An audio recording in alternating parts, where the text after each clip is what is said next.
Hola, ¿qué tal?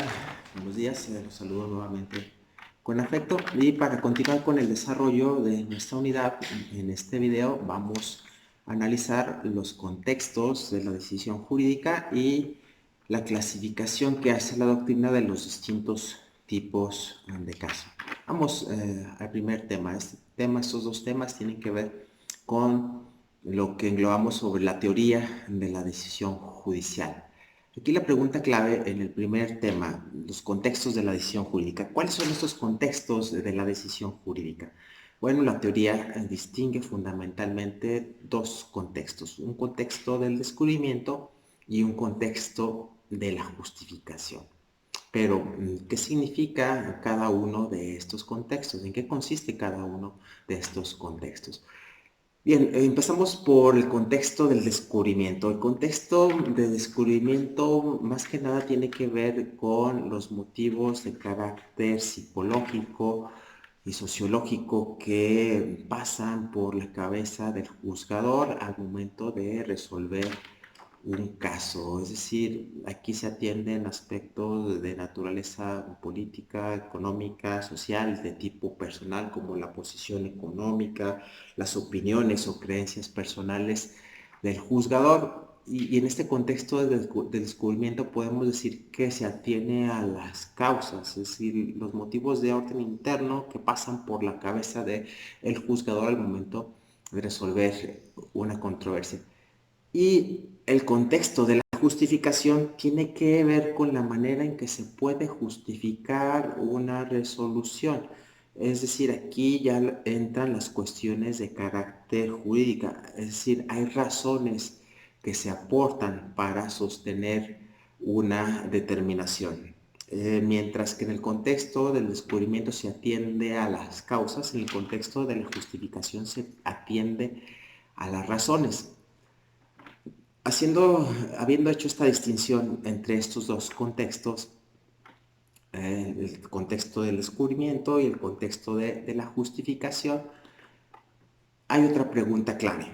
¿Qué tipos de justificación existen y cuáles son sus diferencias? Bueno, Wroblewski nos ofrece una clasificación, ya lo habíamos nosotros mencionado en la unidad número 1 de nuestra clase sobre las teorías de la argumentación jurídica, que existe una justificación interna y una justificación interna. Mientras la justificación interna atiende a la parte lógica de la sentencia, es decir, que cada una de las premisas empleadas cumpla con estándares de validez lógico y que nos permita llegar a una conclusión, la justificación externa tiene que ver con la solidez de las premisas, es decir, cómo argumentamos, cómo hacemos para tener esas premisas como buenas, es decir, las razones que nosotros damos para justificar cada una de las premisas que empleamos dentro de nuestro procedimiento de la toma de decisión. Entonces, un ejemplo muy sencillo en cuanto a la justificación de orden interno. El clásico silogismo es el modelo más representativo de una justificación de carácter interno que emplean los juzgadores y ponemos este ejemplo. Eh, el silogismo siguiente. Todos los hombres son mortales. Raúl es hombre. Por tanto, Raúl es mortal. Este es un clásico ejemplo de silogismo que si nos atenemos a la parte lógica de su estructura, pues vamos a ver que es un silogismo válido. Es decir, tiene que ver con la justificación interna, con la validez de la premisa de acuerdo con las reglas de la lógica. Si se cumplen estas reglas, por ejemplo esta del silogismo, pues tenemos que la decisión está soportada internamente muy bien. En cambio, la justificación externa pues tiene que ver con la parte de justificar cada una de nuestras premisas que utilizamos en el procedimiento lógico, inductivo, deductivo, abductivo, es decir, con la inferencia que realizamos. atiende a la solidez de las premisas. Consideremos el siguiente ejemplo. Todos los payasos son graciosos. Pedro es un payaso, por lo tanto Pedro es gracioso. Si nos atenemos a la justificación interna, pues vamos a ver que se trata de un silogismo perfectamente empleado. Atiende premisa mayor, término medio y conclusión. Pero si cuestionamos las premisas desde la premisa mayor, todos los payasos son graciosos. A mí me parece que le hace falta una mayor justificación a esa premisa. Y es ahí donde entra la justificación de carácter externo, es decir, en base a qué elementos sostenemos que todos los payasos son graciosos, porque bastaría un solo ejemplo de un payaso que no sea gracioso para echar por los suelos nuestra aseveración hecha de esta manera general, ¿sí? Entonces, vean, justificación externa atiende a la solidez de cada una de las premisas que se emplean.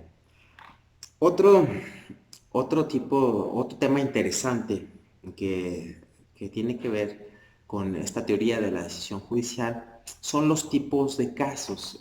La doctrina distingue entre casos fáciles, casos difíciles y casos trágicos. Ya también hicimos una breve explicación al momento de estar abordando las teorías de la argumentación jurídica y lo recordamos.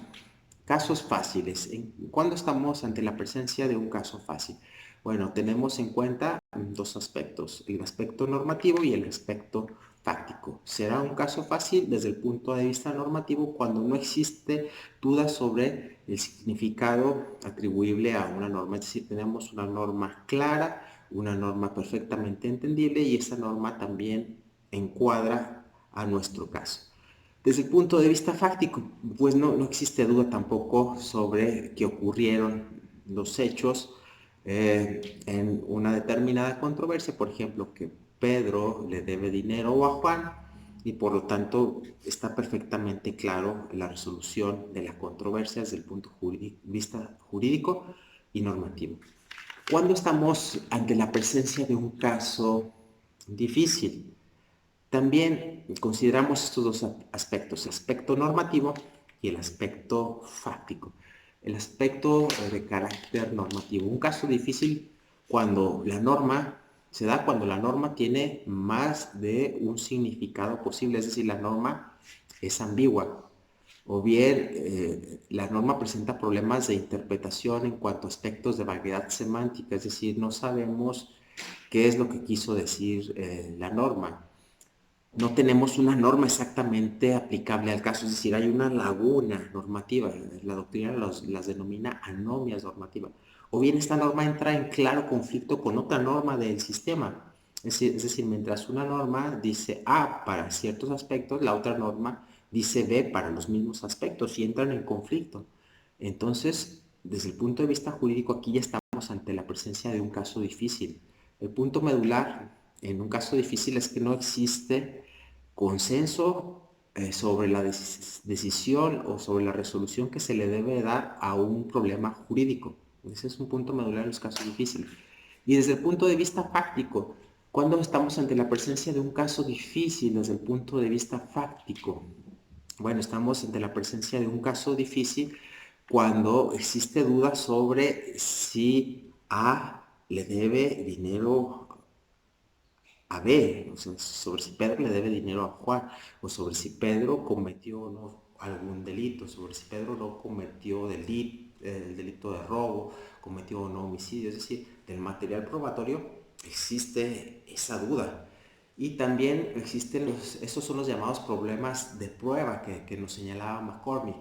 Y los problemas de calificación que atienden también a la premisa fáctica, es decir, no existe duda sobre que Juan asesinó a Pedro o sobre la comisión de algún determinado hecho, pero existe duda sobre si ese hecho encuadra a lo previsto en la norma jurídica. Un claro ejemplo podemos tener muy presente, muy claro que, por ejemplo, pillaron a una pareja de novios besándose al interior de un vehículo.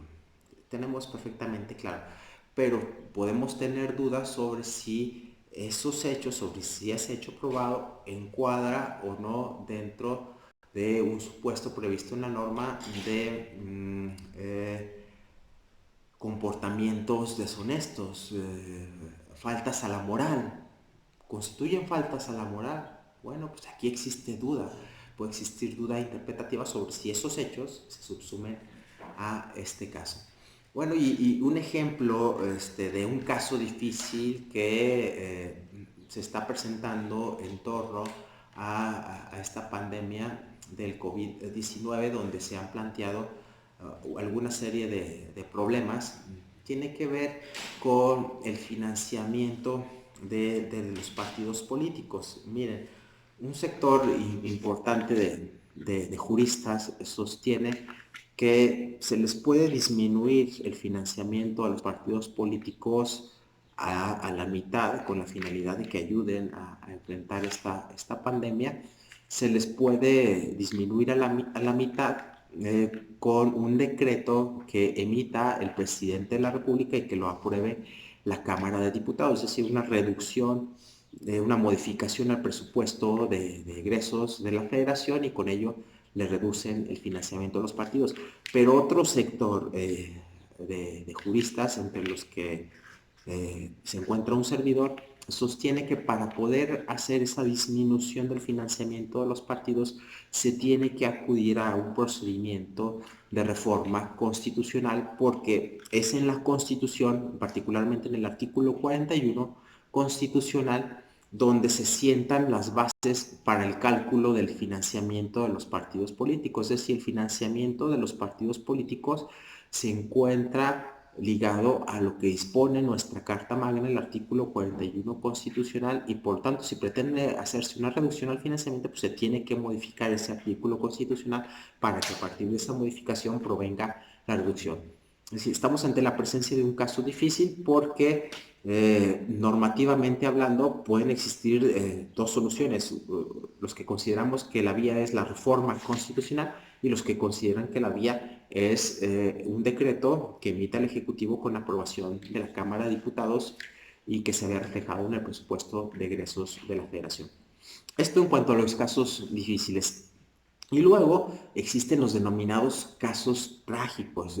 Son aquellos en los que no cabe encontrar una solución sin que se ponga en riesgo o sin que se dañe un valor fundamental considerado así por el sistema jurídico o relacionado con una dimensión moral, ¿sí? Y bueno, esto lo ejemplificamos varias veces en algunas de nuestras clases. Por ejemplo, con el tema de una persona que se pone en huelga de hambre dentro de una cárcel, ¿sí?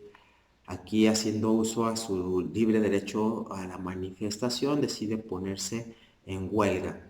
Pero pasados unos días, esta persona empieza a sufrir deterioros en su salud, en su integridad física, y entonces la administración de esa cárcel se encuentra en la disyuntiva de si de si alimenta o no por la fuerza a dicha persona para salvar su integridad, para salvar su vida, o bien lo deja así, también salvaguardando su derecho a manifestarse. Es aquí donde no cabe encontrar una solución jurídica sin que se tienda a sacrificar algún valor esencial.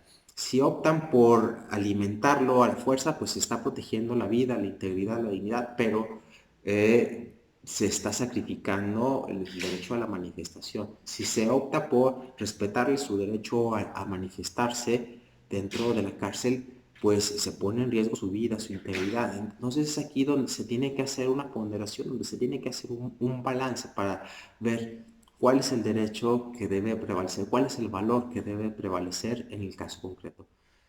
El debate sugiere que hay posturas que defienden el criterio de dejarlo que se manifieste, y hay posturas que sostienen que es mejor preservar su integridad. Yo voy más por la postura de preservar la integridad, la vida de la persona, porque si no se preserva la integridad y la vida, pues no se puede disfrutar de otros derechos igualmente importantes.